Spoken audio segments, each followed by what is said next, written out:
Good evening, sports fans all across the world. Thank you for watching this exciting entertainment of NWAC action here at the O'Connell Sports Complex on the campus of Clark College. I'm Paul Marshall. Now for the Clark Penguins, this marks their first time in the South Division. Both these schools have played each other, but now these games have more meaning. And number two, this is the second time these teams will face each other. And also, if you're looking for a list of three, Clark is also on a 3-game winning streak, so maybe the Panthers perhaps do have something to say to counteract the momentum that the Penguins have gone on. Titans in this tough NWAC schedule.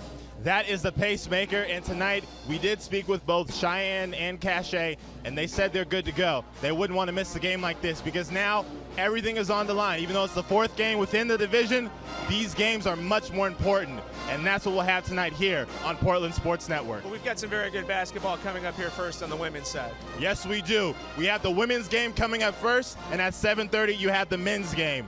And I'm sure just like the women, the men also have something to prove. And stay with us on Portland Sports Network, where we're going to have more NWAC action. And that shot is turned away.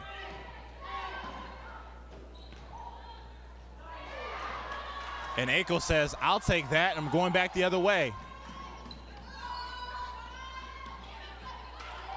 And Akels with a little shimmy, shimmy, ya to bring the deficit to 7. 7:50 in the second quarter. Angelique Williams, in the words of DJ Khaled, another one. And that deficit is now down to 5. 7:30 in this second quarter. Well, they're looking into the post first, but then they're telegraphing the pass up to the top of the key when they reset the motion offense, and that's just not the tempo that Coach Aldridge wants. He wants a crisper pass. He wants one that isn't obvious to create this steal. Here's another one for Akel. How about a list of 3? That's 3 in a row. And Akels will score as she clapped back and says, and one. We've got a 1-possession game here with 7 minutes in this second quarter. It's a 6-0 run for Portland. Williams faces a double.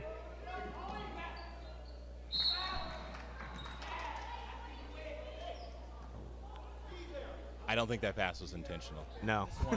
She's the other good spot shooter besides Banks. Angelique Williams with the steal. Bynum. Count the basket.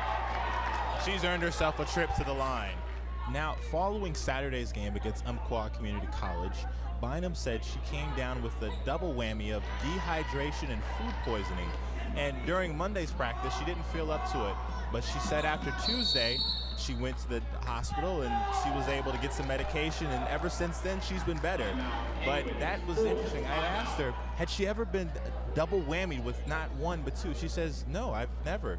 That's never happened to me. So she's able to make the 3-point play, and the Panthers are up by 2. So Siva, who has recorded 2 double-doubles in the season, will be looking for her third. Been cold, though. There's the primary 3-point threats for each team. That has had a factor in what our score is right now.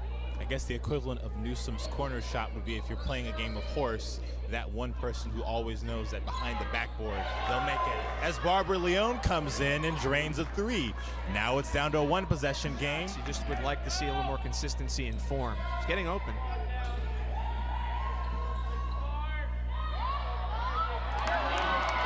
Monique Washington with the southpaw layup to push the lead to 11.